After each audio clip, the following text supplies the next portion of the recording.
बिस्मिल्लाहिर्रहमानिर्रहीम। अस्सलाम वालेकुम नाज़रीन, प्रोग्राम में आपको खुशामदीद कहते हैं। सबसे पहले आपसे यही रिक्वेस्ट करूँगा कि अगर अभी तक आपने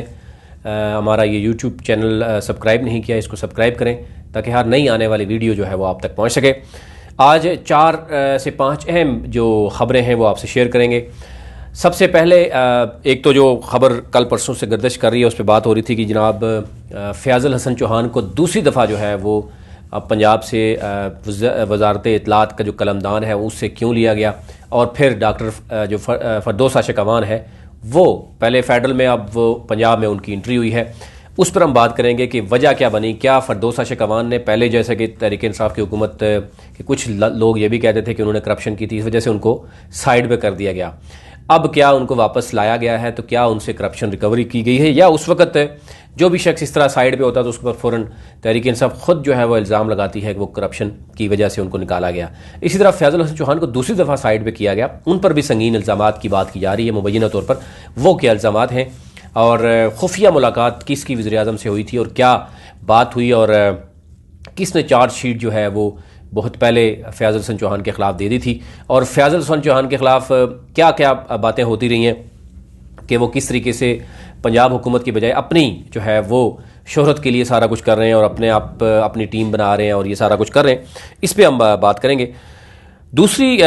बड़ी अहम आजकल डेवलपमेंट एक चल रही है कि 7 नवंबर को बलूचिस्तान में एक बड़ा जो है वो सियासी धमाका मैं कहूँगा कि वहाँ की जो मुस्लिम लीग नून है, ज़ाहिर है मुस्लिम लीग नून बलूचिस्तान में कितनी एक है, लेकिन मैं आपको ये बताता हूँ कि जनरल रिटायर्ड जो अब्दुल्कादर बलूच हैं, उन्होंने इससे पहले आपने देखा होगा कि एक उनकी तरफ से प्रेस रिलीज़ आई थी कि वो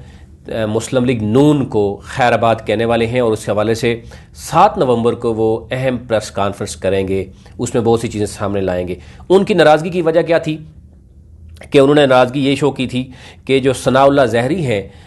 उनको मुस्लिम लीग नून की क़यादत ने नहीं बुलाया, और उन्होंने जो साबिक़ वज़ीर-ए-आज़म है शाहिदा खान अब्बासी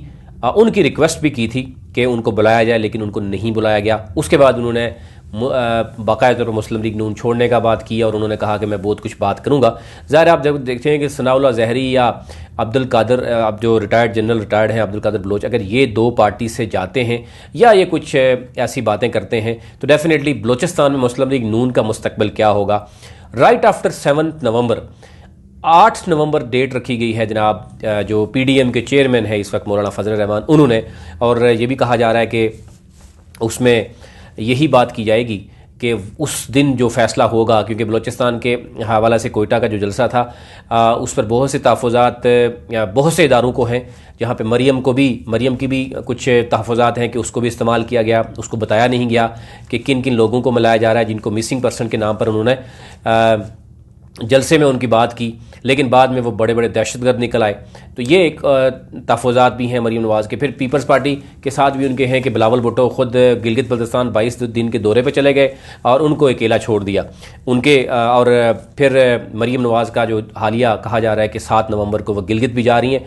इसमें क्या हिम्मत होगी उस पर भी बात करेंगे। एक और बात करेंगे, रावलपिंडी इस्लामाबाद में एक बड़ा ग्रुप स्पेशली फ़िलहाल रावलपिंडी में पकड़ा गया है, जो तकरीबन 12 वो वकला थे, यानी अपने आप को एडवोकेट्स शो करते थे, काला कोट पहन के जाते थे अदालतों में, जिसमें ख़वातीन भी कुछ हैं और कुछ मर्द भी हैं, वो पकड़े गए हैं, जो कि बड़े अरसे तक आवाम को, खुसूसी तौर पर जजेस को भी अगर वो बेवकूफ़ बनाते रहे हैं, और वहाँ पर जो सीनियर जो वकला हैं उनको भी बनाते रहे हैं। उससे आप अंदाज़ा कर सकते हैं कि जब अदालतों में इस तरह के लोग, अगर वकील भी फेक हो सकता है या जो एडवोकेट्स हैं वो इस तरीके से अपने ही अंदर छुपी हुई काली भेड़ों को नहीं निकाल सकते, और इस तरह की सिर्फ रावलपिंडी की बात नहीं है, इस तरह की चीज़ें इस्लामाबाद में भी हैं। यही सूरत हमें तमाम डिस्ट्रिक्ट्स इवन तहसील लेवल पे नज़र आती हैं कि किस तरीके से वकला इस तरह के मौजूद हैं। और दूसरी तरफ अगर हम बात करें, कई ऐसे वकील हैं या बैरिस्टर्स हैं जो मुल्क से बाहर जाते हैं, पैसा खर्च करते हैं और उसके बाद पढ़ लिख कर आते हैं, और उसके बजाय यहाँ पर जो बैठा हुआ, अगर वो कई ऐसे हैं जो अंडर मैट्रिक हैं, मैट्रिक भी नहीं है, और अगर इस तरह की, और इसी तरह आपने देखा होगा वकील किस हद तक बदनाम हुए हैं कि आए रोज़ जो लड़ाइयाँ होती हैं। हालिया जो लाहौर में एक लड़ाई हुई जिसमें एक वकील जो बज़ाहिर नज़र आ रहा है कि वो होश में ही नहीं है, और उसके बाद उन्होंने जो गालम गलोच के साथ साथ अपने ही क्लाइंट को मारा कि वो दूसरे वकील के पास क्यों गया। तो इस तरह की जो सूरत हाल है आपसे शेयर करेंगे। 12 लोग कौन से हैं, और इस्लामाबाद के आने वाले दिनों में हम आपसे स्टोरी शेयर करेंगे। इस्लामाबाद में ऐसे बहुत से लोग हैं जो वकील बनकर वकील के बेस में मौजूद हैं और उनके पास डिग्रीज तक नहीं है, और इस तरह के प्रोफेशन के साथ सब कुछ हो रहा है। और फिर यहाँ तक बात रुकती नहीं है, अब तो बात जजेस तक निकल आती है कि जनाब कुछ जजेस भी ऐसे हैं कि जो पहले से उनके पास कई ऐसी डिग्रीज नहीं थी लेकिन वो वहाँ तक पहुँच गए। तो एक अफसोसनाक सूरत हाल होती है जब एक शख्स 15-20 साल या 25 साल तक मुल्क को या आवाम के साथ बेवकूफ़ी बनाता रहता है, उसके बाद हम कहते हैं कि जनाब वो फेक था। ये भी आपसे ज़रा शेयर करेंगे। एक और खुशखबरी है जो ओवरसीज़ पाकिस्तानी के लिए है, खुसूसी तौर पर जो मौजूद हैं सऊदी अरब में, जो पाकिस्तानी मौजूद हैं या जो लेबर मौजूद है, उनके लिए एक बड़ी खुशखबरी है कि उनके लिए जो कफ़ील सिस्टम था उसको जो है वो तब्दील कर दिया गया है और उसमें बड़ी चीज़ें चेंज हुई हैं। उस पर मैं अलग से थोड़ी सी बात करूंगा। ये सारी सूरत हाल है, ये 4 मेन जो स्टोरीज़ हैं वो आपसे शेयर करते हैं। नंबर 1 अगर बात करूं तो जो हमने बात की फरदौस आशिक अवान जो हैं वो ऐसे हैं कि उनको दोबारा से पंजाब में उनको बना दिया गया है, और फयाजुल हसन चौहान जो है वो किस तरीके से जो है वो दोबारा उनकी एंट्री कैसे होती है। तो ये जो सूरत हाल है ये हमें देखना होगा कि फयाजुल हसन चौहान जो है उनके खिलाफ भी एक चार्जशीट है कि वो क्या करते रहे हैं। अब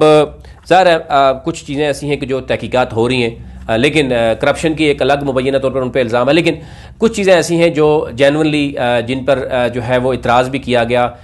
वज़ीर आला पंजाब जो है बुज़दार, उन्होंने भी बात की कि उनके साथ भी उनके ताल्लुकात थे, उन्होंने भी शिकायत की। इसके साथ साथ वो अपनी सोशल मीडिया जो है वो रखते थे, और बहुत से ऐसे लोग भी थे जिनको उनकी शिकायत थी कि वो टीम को साथ लेके नहीं चलते। 2-3 चीज़ें बड़ी अहम थी जो हालिया डेवलपमेंट जो हुई हैं जिसके बाद फ़ौरन फयाजुल हसन चौहान को हटाया गया। एक तो ये है कि उन्होंने उनके किसी चहेते ने एक गाना भी बनाया, सॉन्ग बनाया, जो मैं आपको मैं कोशिश करूंगा हमारे लिए आपको शो भी करें कि फयाजुल हसन चौहान के लिए एक गाना बनाया गया बाकायदा तौर पर। वो उनकी तस्वीर लगाकर, उनकी वीडियोस लगाकर वो उन्होंने अपनी ही जो फेसबुक पेज है और यूट्यूब शायद है उस पर वो शेयर भी किया, और अपनी सोशल टीम को अपनी तशहीर के लिए जनाब इस्तेमाल करते रहे हैं, और उनको सरकार के ख़जाने से जनाब उनको सैलरी भी देते रहे हैं। इसी तरह तहरीक इंसाफ का अपना एक बहुत बड़ा नेटवर्क है, अगर हम बात करें पीटीआई का सोशल मीडिया की बात करें। लेकिन फयाजुल हसन चौहान पर यह भी इल्ज़ाम है कि वो अपनी टीम बनाकर चलते रहे और बहुत से लोगों को उन्होंने निकाला भी है और बहुत से लोगों को उन्होंने नए रखा भी है, और फिर कई ऐसे टेलीविज़न और अखबारात के साथ उनके तनाज़ात मौजूद थे, तहफ़्फ़ुज़ात उनको मौजूद थे, और कई चैनल्स में कुछ लोगों को उन्होंने बाकायदा तौर पर कॉल करके रखवाते थे और फिर उनको निकलवाते थे। तो ये बहुत सी चीज़ें थीं जो नज़र आ रही हैं। लेकिन कुछ चीज़ें ऐसी हैं जेन्युइनली, अगर आप देखें कि वज़ीर इत्तलात हैं सबसे बड़े सूबे के, अगर वो अपने लिए गाना बनवाते हैं और फिर अपने ही फेसबुक पे उसको अपलोड करते हैं और उनकी टीम जो है वहाँ पे मौजूद है, फिर बजाय इसके कि वो तहरीक इंसाफ को उस तरीके से डिफेंड करते या वज़ीर आला के लिए करते, वो कहा जा रहा है कि अपने आप को ज़्यादा एक्सपोजर के लिए वो करते थे, और फिर हर चैनल के साथ टीम बनाने के बजाय पंजाब में आपने देखा होगा कि टीम वीक होती गई, तर्जमान जो है वो उस तरीके से नज़र नहीं आते थे, और कहीं अगर इमरान खान ने कहीं फयाजुल हसन चौहान की जो है वो कह ही दिया उनको कि जनाब फयाजुल हसन चौहान ही हर जगह पे नज़र आता है, तो इसका मतलब उन्होंने बड़ा पॉजिटिव लेके फयाजुल हसन चौहान ने फिर हर जगह पे खुद ही जाना शुरू कर दिया, बजाय इसके कि बाकी किसी भी मेंबर को जाने की इजाज़त शायद उस तरीके से नहीं दी जाती थी। तो इस तरह एक बड़ा उनके खिलाफ जो है वो चार्जशीट थी। दूसरा, एक मेजर गौरव आर्या जो कि पहले से ही वहाँ भारतीय आर्मी से भगोड़ा है, वो मिसफिट था, उसको निकाल दिया गया, और वो अपना एक यूट्यूब चैनल पे बनाकर वो हर वक्त पाकिस्तान के ख़िलाफ़ बात करता रहता है। रिसेंटली फयाजुल हसन चौहान ने उनके प्रोग्राम में जाकर जो है वो अपनी, न सिर्फ अपनी बल्कि मुल्क की भी बेइज्जती करवाई। अगर आप वीडियो देखें वो वॉइस बंद करके उनको किस तरीके से वो उन्होंने करने की कोशिश की। ये जो सूरत हाल हैं, 2-3 चीज़ें इंसिडेंट ऐसे हुए हैं जिस पर फयाजुल हसन चौहान को जो है वो साइड पर कर दिया गया। अब जेल खाना जात का महकमा उनको दे दिया गया है, और आने वाले दिनों में ये भी कहा जा रहा है कि मज़ीद तब्दीली भी आएगी। दूसरी तरफ अगर हम बात करें तो उनको ये भी कहा गया, जो मुबैन तौर पर उन पर करप्शन के इल्ज़ामात हैं, वो जो टीम काम कर रही है उससे कुछ चीज़ें सामने आएंगी तो आपसे शेयर करेंगे कि उसमें क्या सदाकत है। लेकिन अपनी टीम का बनाना, सोशल मीडिया जो पीटीआई का है उसको इसके हवाले से बड़े तहफ़्फ़ुज़ात थे, फिर बाकी मामलात भी थे। इस्लामाबाद में भी कुछ लोगों को बड़े तहफ़्फ़ुज़ात थे, और जिसकी बाद हमने देखा कि फ़याज़ुल हसन चौहान को बाकायदा तौर पर साइड पे कर दिया गया। आने वाले दिनों में उसमें क्या चीज़ नज़र आएगी वो तो होगा। लेकिन फिर उसके साथ साथ उनके ऊपर ये भी इल्ज़ाम था कि उन्होंने पंजाब में एक अपनी ग्रुपिंग बना रही थी, इन्फॉर्मेशन के कुछ लोग थे, वो बाकायदा तौर पर उन्होंने कुछ एरियाज़ में अपने बनाने की कोशिश की, और इसमें कुछ लोगों के ख़िलाफ़ एक लॉबी बनाने की कोशिश की, जिसकी वजह से उन पर यह भी इल्ज़ाम था। फिर पंजाब में जो सोशल मीडिया है वो एक अपना चला रहे थे, और वो नज़र आ रहा है उनका पेज जो है उसमें जो जितनी भी एक्टिविटीज़ थी वो अपने पेज पे चला रहे थे, बजाय इसके कि तहरीक इंसाफ के वो स्पोक्समैन का रोल प्ले करते। फिर ये भी कहा जा रहा था कि पार्टी की मेन क़यादत पर जितनी भी तनकीद होती थी उसका वो जवाब उस तरह नहीं देते थे जितना कि अपने ऊपर जो इल्ज़ाम होता था उसका जवाब देने की वो हर वक्त कोशिश करते थे। ये जो उनके ऊपर इल्ज़ामात हैं। फिर दूसरा जो ज़ाहिर है फरदौस आशिक अवान जो है वो आपको पता है कि फरदौस आशिक अवान जो है वो उनको पहले निकाला गया और ये कहा गया कि वो करप्ट हैं, तहरीक इंसाफ के लोग ही कहते रहे, प्रिंसिपल सेक्रेटरी जो हैं या जो दीगर वज़ीर-ए-आज़म हाउस में जो उनके साथ हुआ। फिर अभी एक उनके साथ वज़ीर-ए-आज़म इमरान खान की खुफिया मुलाकात हुई, वो मुलाकात किसने करवाई, उसमें जो गिले शिकवे हैं वो दूर किए गए, और फिर फाइनली जो है वो फरदौस आशिक अवान को पंजाब में लगा दिया गया। इसमें दो तीन रीज़न ये भी बताई जा रही हैं। एक तो फ़याज़ुल हसन चौहान के हवाले से बहुत सी शिकायत बढ़ गई थी, चार्जशीट मौजूद थी और वो भी आपस से बढ़ते हुए नज़र आ रहे थे। दूसरा जो है वो मुस्लिम लीग नून की जो तर्जमान है वो की खातून थी, इसी तरह पीपल्स पार्टी भी अब पंजाब में दोबारा बार बात कर रही थी। तो इस हवाले से अगर हम बात करें तो उसमें ये देखा गया कि अगर एक खातून होगी, ज़रा उनका तजर्बा, वो शरफ कैबिनेट से पहले से वो मुख्तलिफ कैबिनेट्स में मौजूद रही हैं, तो उनको एक खातून को दोबारा जो है वो वहाँ पे लाया गया ताकि एक पार्टी को जो है मज़ीद अच्छे। अब बात हो रही है जनाब इस्लामाबाद में जो वज़ीर इत्तलात हैं शिबली फराज, उनके हवाले से भी बात हो रही है कि वो भी शायद बहुत जल्द वो ज़्यादा सर्वाइव नहीं कर पाएंगे, उन पर भी शदीद तहफ़्फ़ुज़ात हैं। दूसरी तरफ उनके करीबी दोस्त ये भी कहते हैं कि जो शिबली फराज हैं उनको भी चलने नहीं दिया जा रहा, उनके ख़िलाफ़ इस्लामाबाद में ही एक टीम पूरी मौजूद है वज़ीर-ए-आज़म हाउस में, जो कि हर जगह पे ख़ुद मुख्तलिफ चैनल्स पे भी जाते हैं। जब भी कोई पार्टी की तर्जमान की बात आती है तो वो लोग सामने आते हैं, जबकि वज़ीर इत्तलात जो है वो पीछे छुपे रहते हैं। और जबकि वज़ीर-ए-आज़म इमरान खान को इस बात का शदीद तहफ़्फ़ुज़ात उनके भी हैं कि उस तरीके से उनको डिफेंड नहीं किया जा रहा। दो तीन नाम हैं, आने वाले दिनों में आपसे शेयर करेंगे कौन कौन से नाम हैं जो अभी जिनका नाम जिक्र हो रहा है, और किसी भी वक्त ज़ाहिर है हम देख रहे हैं कि कैप्टन अपने किसी भी फील्डर को चेंज करता है और हो सकता है कि वो चेंज भी हो जाए। अब बात करते हैं जी कि जो सऊदी अरब में बहुत ही इश्यूज़ थे, यानी एक तो ये है कि मैं आपसे ये शेयर करूँगा, इस पर डिटेल भी बात करेंगे, लेकिन कुछ चीज़ें सामने आई हैं जो होने जा रहा है। नंबर वन, सऊदी अरब में आपने देखा होगा कि कफ़ील सिस्टम मौजूद था, जिसके वहाँ पर जितने भी पाकिस्तानी हैं, अगर हम उन लेबर की बात करें तो उनको शदीद तहफ़्फ़ुज़ात थे, न सिर्फ पाकिस्तानी बल्कि जितने भी लेबर हैं मुख्तलिफ़ कंट्रीज़ के, उनको एक तो यह है कि वो जो कफ़ील सिस्टम था उसमें या तो वो भी कोई कंपनी होती थी या उसकी पीछे कंपनी होती थी, उसके साथ बाकायदा तौर पर जो शख्स वहाँ पे काम करता था, अगर कहीं उसको अच्छी अपॉर्चुनिटी मिलती थी तो वो जब जाने के लिए वहाँ से मूव करता था तो स्पॉन्सर यानी उसको ट्रांसफ़र नहीं मिलता था, और अगर मिलता था तो फर्स्ट ये 2000 रियाल उसको फ़ी देनी होती थी। उसके बाद अगर वो दूसरी दफ़ा करेगा तो उसको 4000 रियाल, फिर तीसरी दफ़ा वो 6000 रियाल, इस तरीके से नहीं बार बार 6000 रियाल उसको देना पड़ता था। फिर इसी तरह जब एग्ज़िट होता था उसकी भी एक फ़ी होती थी कि अगर मल्टीपल एग्ज़िट लेंगे तकरीबन 6 माह का तो उसमें भी 1100 रियाल उसकी फ़ी थी, और अगर मिनिमम 2 माह के लिए भी लें तो शायद उसकी भी 2200 रियाल से कोई 500-600 रियाल तक यह फ़ी होती थी। लेकिन जब कफ़ील होता था वो डेफिनेटली मज़ीद ब्लैकमेल करता था, क्योंकि उसके कंट्रोल में होता था, वो आपको परमिशन देता था तो आपने